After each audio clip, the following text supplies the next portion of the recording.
Aujourd'hui, je viens encore une fois pour porter l'évangile du royaume des cieux. Et je vous salue tous dans le nom de notre Seigneur Jésus-Christ.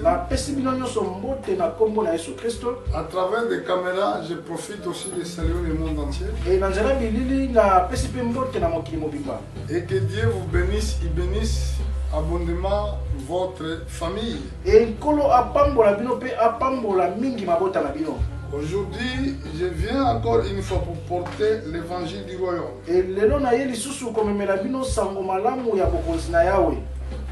je suis dans le livre de Genèse au chapitre 1. Au verset 26, la Bible déclare: Puis Dieu dit, faisons l'homme à notre image,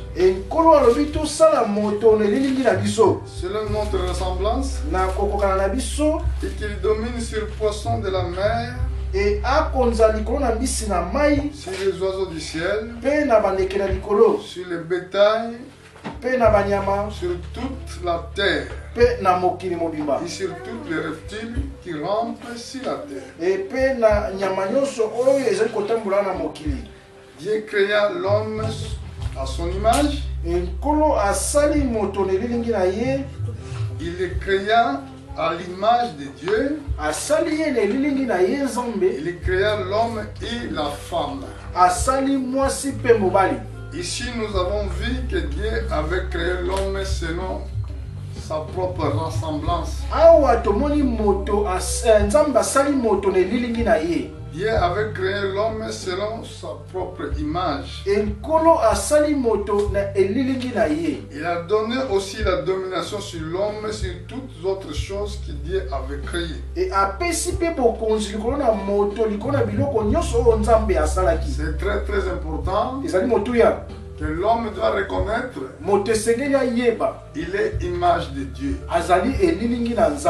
Quand il insulte quelqu'un, il insulte l'image de Dieu. Quand il maltraite quelqu'un, il maltraite celui qui était créé à l'image de Dieu. Nous devons faire vraiment très très attention de reconnaître que Dieu avait créé l'homme selon sa propre image. Mais ici je viens encore dans le livre de Exode, au chapitre 20 au verset 4. Chapitre 1 verset 4. La Bible déclare: Tu ne feras point une image taillée ni de représentation quelconque. Remarquez bien. Tu ne feras point d'une image taillée ni de représentation quelconque des choses qui sont en haut dans les cieux, qui sont en bas sur la terre, qui sont dans les eaux plus bas que la terre. Tu ne prosterneras point devant elles. Tu ne les serviras point. Car moi, l'Éternel, ton Dieu, je suis Dieu jaloux, qui punit l'iniquité de père sur les enfants jusqu'à 3e et 4e génération. Et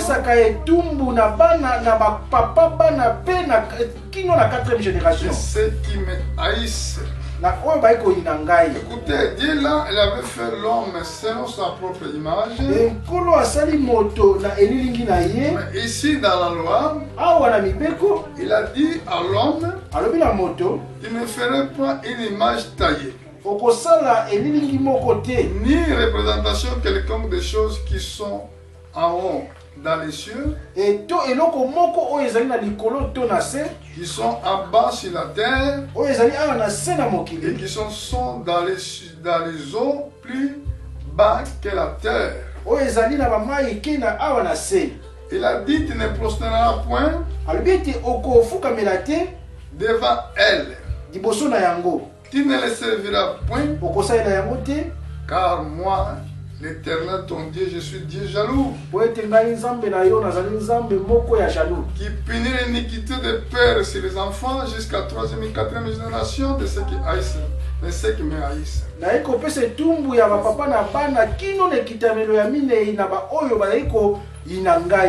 L'homme est image de Dieu. Et Dieu parle maintenant à l'homme. Il ne fait pas une image pour le prosterner. Ça veut dire, à part Dieu, tu ne peux pas adorer une image. Tu ne peux pas prosterner devant une image. Parce que Dieu, il est Dieu jaloux.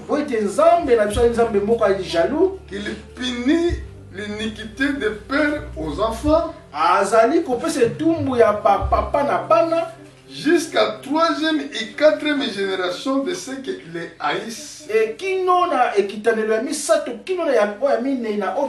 Si toi tu haïs Dieu, ta postérité sera maudite de 3e génération jusqu'à 4e génération. À ceux qui haïssent. Mais par contre à ceux qui craignent Dieu, Dieu bénisse leur postérité jusqu'à 1000e génération. Et comment toi tu peux prosterner devant une image ou devant quelque chose? Si tu adores un homme, si tu prosternes devant un homme, ça serait bien que l'homme c'est l'image de Dieu. Là tu commences à prosterner devant une image. Sachez-le déjà que la colère de Dieu il est sur toi. Nous allons voir quelque chose. Dans les livres de Matthieu, je suis au chapitre 4. Là nous allons voir la demande du diable.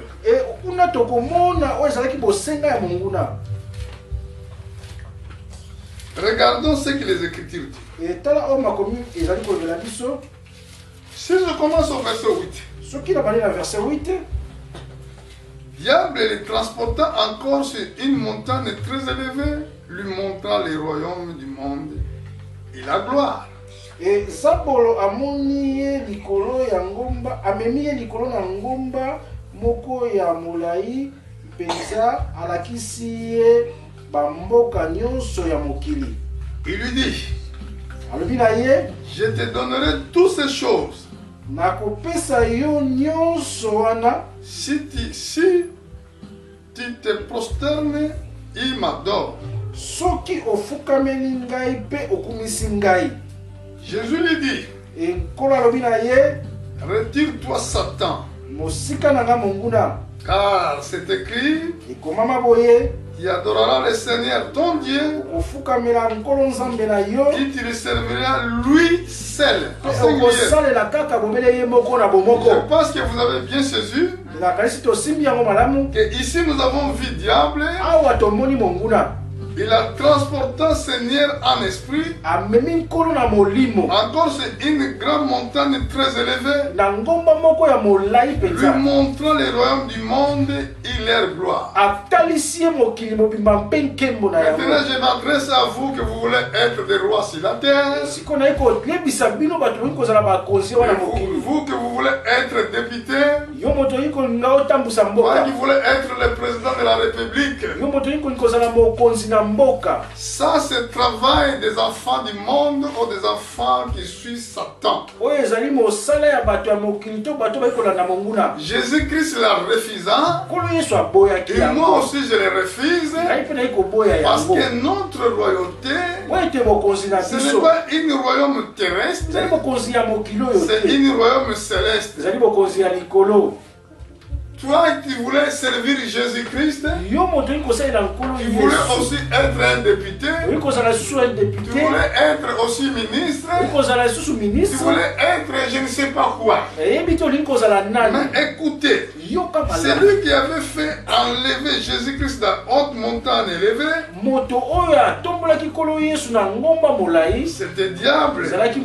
Il a montré tous les royaumes du monde et leur gloire. Alléluia. Moi, je ne peux pas prier pour ça. Oh Seigneur, ramène paix à ça, ramène paix à gauche, ramène paix à droite. Parce que nous savons, la prophétie le dit, dans les derniers temps, la guerre civile, des problèmes, il sera partout. Donc ça va se comprendre. Je ne laisse pas mon thème, je vais vous montrer cette verset. Je vais revenir là, je vais vous ramener dans le livre de Matthieu, chapitre 24. Au verset 6. Matthieu 24, 6. Oh, je vais commencer plutôt au verset 5. Car plusieurs viendront sur mon nom, disant, c'est moi que je suis Christ, le Christ.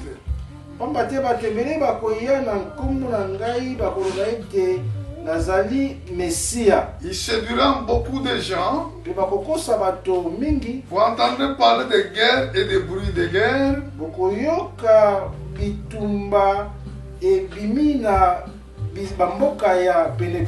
Gardez-vous d'être troublés. Car il faut que ces choses arrivent. Mais ce ne sera pas encore la fin. Et la Bible déclare encore au verset 7, une nation se lèvera contre une nation, une royaume contre une royaume. Il y aura divers lieux de famine et de tremblements de la terre. Tout cela ne serait que le commencement de la douleur. Alors on vous livrera au tourment. On vous fera mourir et vous serez haïs de toutes les nations à cause de mon nom. Voilà la parole prophétique. Jésus-Christ avait prophétisé à cause de troubles, à cause de guerre. La parole pour bruit de guerre. Mais il s'adresse aux croyants. Gardez-vous d'être troublés.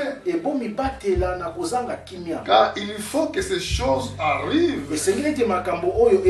Mais ce ne sera pas encore la fin.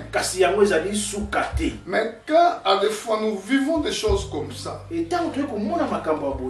quand nous allons commencer à prier à des fois tu pries en dehors de la volonté de Dieu.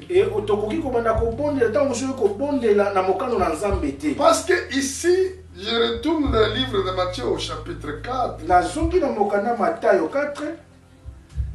Là où Satan, il avait ramené Jésus-Christ sur haute montagne élevée. Il a dit, prosternez devant moi. Je te donnerai toutes ces choses. Si tu t'y prosterneras, tu m'adores. Beaucoup de gens aujourd'hui, ils voulaient être vraiment des célèbres sur la terre. Afin que tout le monde l'adore. Il accepte maintenant les offres des diables. Parce qu'ils voulaient être des célèbres sur la terre. D'autres voulaient être célèbres en jouant le football. D'autres voulaient être célèbres en chantant la musique. Tout le monde voulait être connu. Mais Jésus-Christ aussi, il était confronté dans cette épreuve devant Dieu.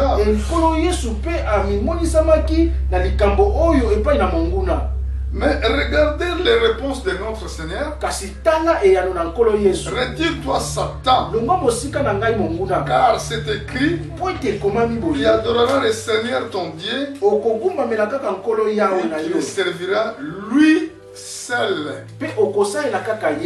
Regardez ce qui concerne adoration, ce qui concerne la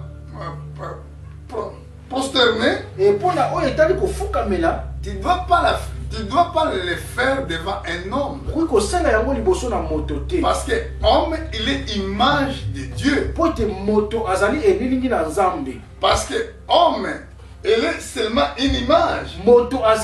Et dans la loi, c'était écrit, tu ne feras pas une image taillée pour l'adorer. Tu ne peux pas adorer devant une image. Si toi tu se prosternes devant quelqu'un comme toi, tu es perdu. Parce que la condamnation sera sur toi. Parce que notre Dieu, il est jaloux qu'il compte l'iniquité des gens depuis la 3e génération jusqu'à 4e génération à ceux qui haïssent son nom.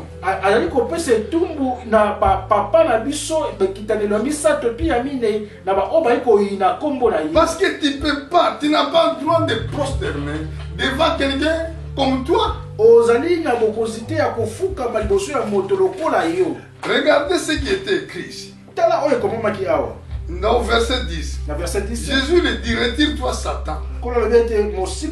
Car c'est écrit, tu adoreras le Seigneur ton Dieu. Tu le serviras lui seul. Il y a un seul personne.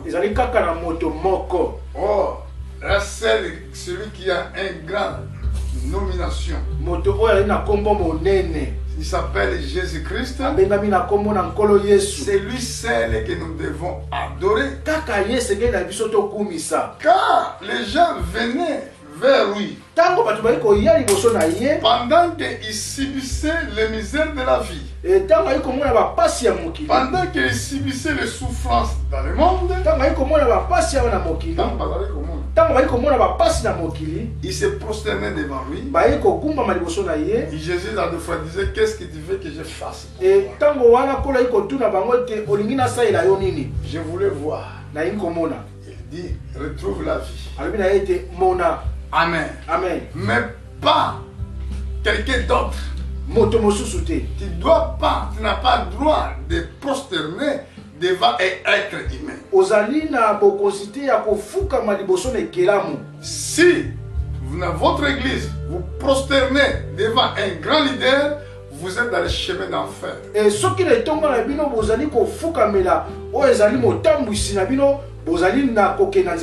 Parce que ça, ce n'est pas moi qui le dis.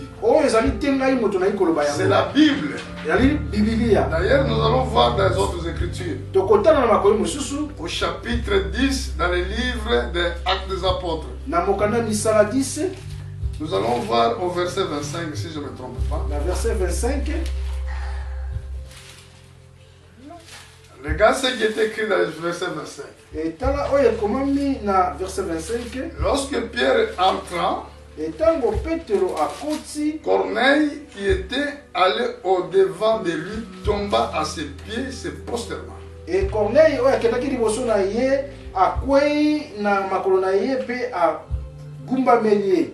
mais Pierre les relevant et disant, lève-toi, moi aussi je suis un homme. Écoutez la parole de Dieu. Ici nous avons vu Corneille.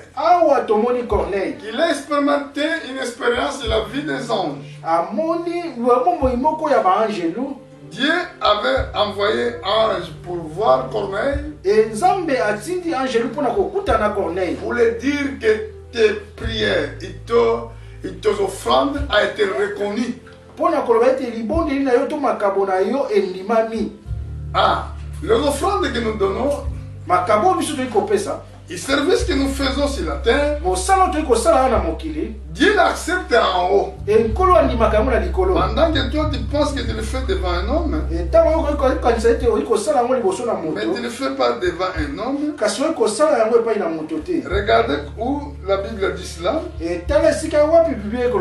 Cet homme d'ailleurs était italien. C'était un militaire. Écoutez la Bible au chapitre verset 1.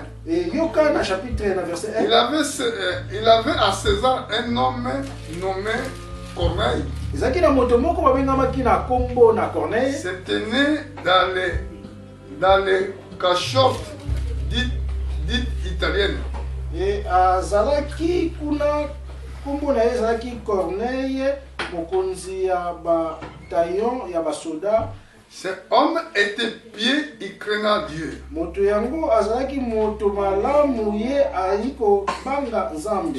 Vous avez bien suivi? Regardez ce que la Bible dit. Cet homme était pieux et craignant Dieu.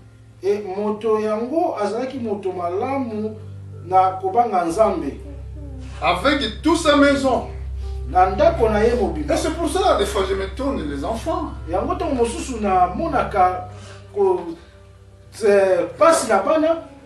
Nous on commence le culte 11h. Mais toi tu dors ici, tu viens entrer à 11h30. Donc on commence à midi. Et tu vas à midi. À des fois tu commences à midi 30. Quand on suit à 12h30. Tu sais pas que la bénédiction, ceux qui sont là au débit. Si tu ne respectes pas les débits, quand l'âge de Dieu vient pour bénir l'église, et toi tu ne seras pas béni. Et c'est pour cela ici c'est écrit. Regardez bien. Cet homme pieux craignant Dieu avec toute sa maison. Il faisait beaucoup d'aumônes au peuple qui priait Dieu continuellement. Donc nous devons prier, la prière doit être continuellement. Pas aujourd'hui tu pries, demain tu ne pries pas. Parce que je suis fatigué. Parce que je travaille beaucoup. Dieu ne va pas regarder ton travail. Dieu va regarder les principes. Comme j'avais dit que notre Dieu il est basé dans les principes. Ici nous avons vu le témoignage d'un grand homme. Il était chef. Il était grand. Il était chef de prison. Mais il craignait Dieu.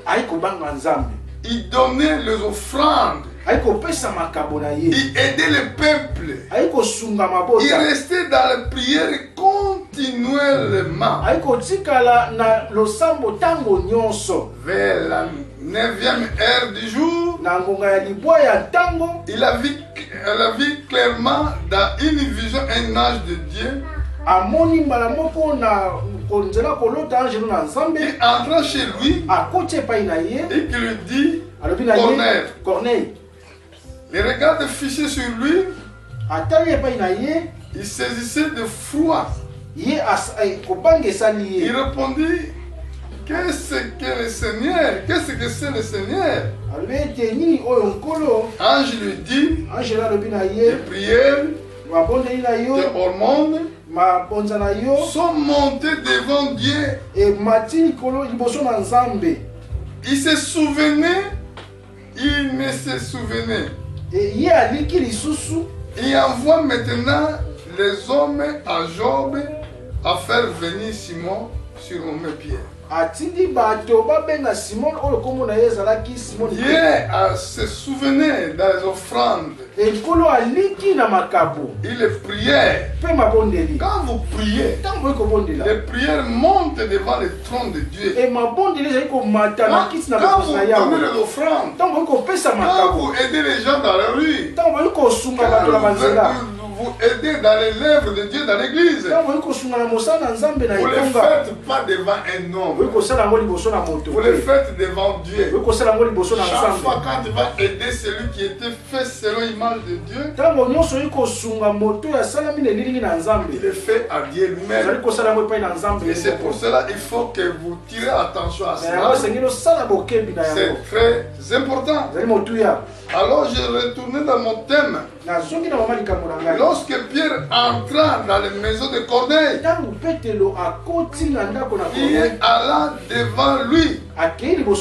Corneille alla devant Pierre. Il lui tomba à ses pieds, il se prosterna.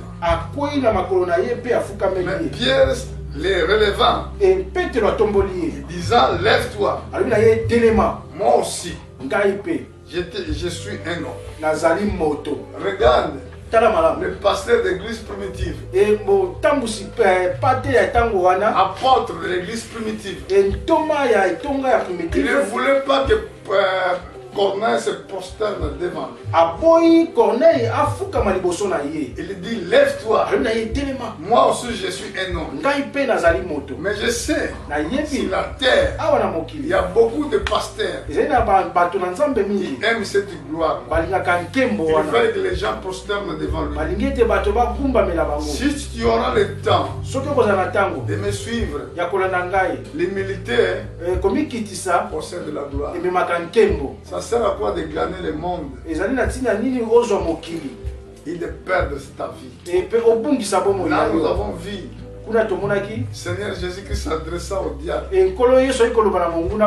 Retire de moi Satan. Car c'est écrit, tu adoreras seulement le Seigneur ton Dieu. Tu adoreras le seul Seigneur ton Dieu. Et à lui seul qui doit se prosterner. Si tu vas se prosterner devant quelqu'un, si tu vas se prosterner devant un être humain, là tu es tombé vraiment plus bas. Regardez encore. Aujourd'hui je vais enseigner seulement ça. Et peut-être demain je vais montrer qui est le serviteur de Dieu. Le serviteur de Dieu, il est simple, un panneau indicateur. Dans les autoroutes, dans ceux qui vivent dans les pays qui sont développés, il y a des codes de route à respecter. Et dans les codes de route, il y a des panneaux indicateurs. Dans les panneaux indicateurs,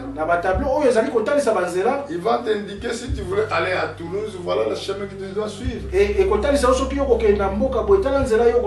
Un pasteur, un prophète, il est le panneau indicateur qui vous montre Jésus-Christ. Regardez par exemple Jean-Baptiste. Quand il attendit parler de Jésus, il a dit que laissez-le croître et que moi je me baisse. Il a dit au milieu de vous, il y a quelqu'un qui va vous baptiser dans l'Esprit Saint et dans le feu. Homme de Dieu montre le chemin qui est Christ. Et ça veut dire chemin, ça veut dire le principe de la loi que nous devons marcher là-dessus. Un pasteur, il ne va pas parler de lui. Nous devons parler de lui, parler de Christ. Mais pour cette raison que nous sommes envoyés. Quelle est une véritable mission pour montrer qu'il y aura une résurrection des morts à tous qui croient quand ils sont vivant sur la terre. Et pour la côté l'Israël, Beaucoup de gens croient que s'il va mourir aujourd'hui, tout est fini. Et la crainte des morts, ça se trouve partout dans le monde. Mais Jésus-Christ était modèle pour nous. Cette modèle, ça veut dire quoi? De nous montrer. Si tu crois, tu vivras. Même quand tu es mort. Il nous a montré encore. Mais celui qui ne croit pas, la colère de Dieu demeure sur lui. Le but de l'évangile, c'est ça. Allez dire qu'il y aura vraiment la résurrection des morts. Moi, la raison que je suis là, j'ai compris que si un jour cette vie terrestre va finir, il y a encore une vie qui m'a été réservée de l'autre côté. Je dirais comme apôtre Paul, même si cette vase de la terre va se défaire,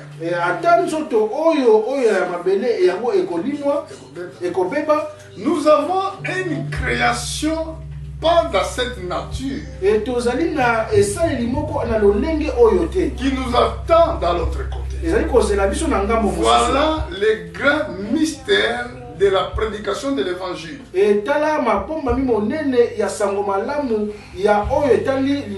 Mais si aujourd'hui tu acceptes les hommes allaient t'adorer, ou tu adores les hommes, tu es perdu parce que les anges ne le font pas, même les premiers apôtres de l'église primitive n'ont pas fait ça. Et ce qui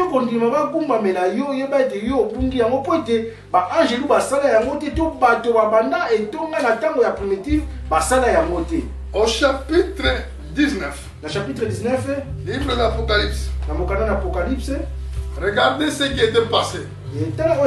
Là, nous avons vu, dans les actes des apôtres, nous avons vu comme apôtre Pierre a répondu à Corneille. Maintenant, ici, c'est devenu dans le domaine spirituel.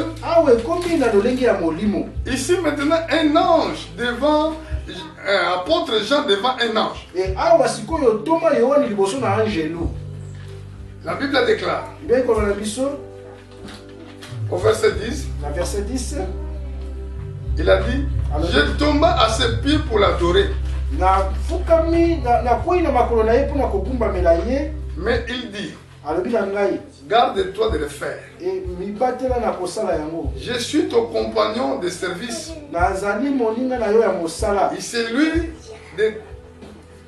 de tes frères qui ont des témoignages de Jésus-Christ. Adore Dieu. Car le témoignage de Jésus est l'esprit de la prophétie. Quand Jean il a vu toutes les révélations que l'ange de Dieu avait révélées pour lui, il est tombé par terre pour l'adorer. Mais il dit, garde-toi de le faire. Je suis ton compagnon de service. Et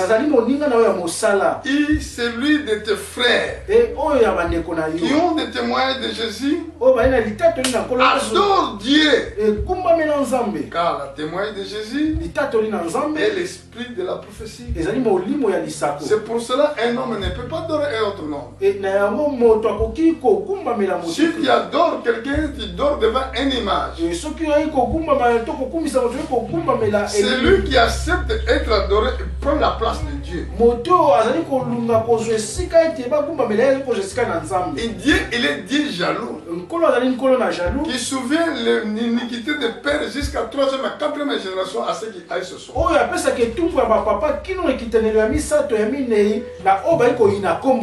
Regarde encore une fois.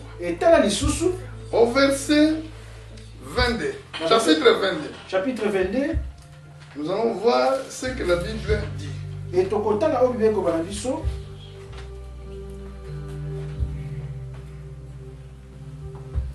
Je suis au verset 8.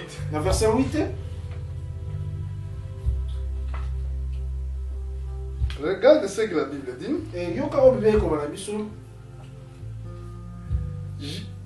Au verset 8, c'est moi, Jean, qui ai entendu et vu des choses.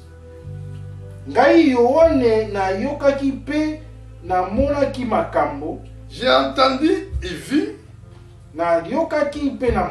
Je tomba au pied des anges qui les montra pour l'adorer.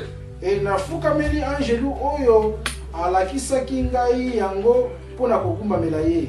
il me dit, garde-toi de les faire. Je suis ton compagnon de service et celui de tes frères. De tes frères, les prophètes, et de ceux qui gardent la parole de ces livres. Et nazali moninga na ya mosala pe abandeko na yo waiko batela maloba oyo ya mokanda oyo.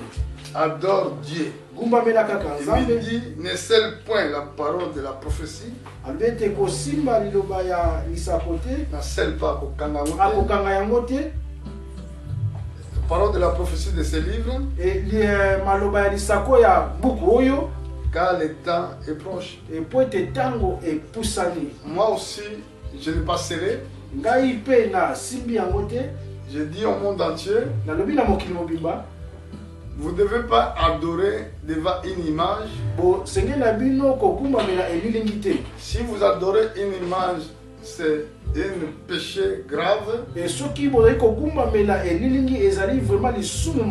Comme Jésus-Christ, il a refusé d'adorer Satan. Comme nous aussi, nous devons refuser d'adorer quoi que ce soit, même sa grandeur, même tous ses honneurs.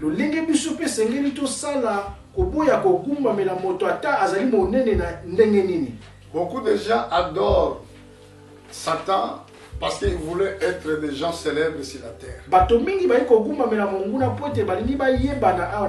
C'est pour cela que la Bible nous dit, petits enfants, n'aimez pas le monde, ni les choses qui sont dans le monde. Celui qui aime le monde, l'amour du Père ne sera pas en lui. Dans d'autres termes, le baptême du Saint-Esprit, oh l'Esprit de Dieu, ne sera pas à cette personne. Il y a des autres qui adorent Satan à cause du football. Ils voulaient être tellement grands. Il y a des autres à travers la musique. Ils voulaient être tellement grands. Mais leur fin sera en enfer. Tu ne dois pas adorer quelqu'un. Celui qui ne peut pas te donner même la vie. La vie éternelle, c'est Dieu qui le donne. Si tu crois réellement en lui, si tu vas être sincère dans ce qu'il te dit aujourd'hui, Dieu te bénira. Si Dieu le permet, je pense que ce sera aussi difficile. Je ne serai pas là ce dimanche prochain, je crois. Je suis invité pour aller porter l'évangile d'une assemblée. Et dans les prochains jours, je serai à Luanda. Et les portes sont ouvertes. Je suis homme de Dieu. Si toi qui vis dans ce pays, pendant que je serai là, tu m'inviteras, tu vas m'inviter dans ton église. Je vais ramener une bénédiction, surtout un message prophétique. Très bien. Et que Dieu vous bénisse. Que soyez en paix dans toutes vos familles. Et merci beaucoup.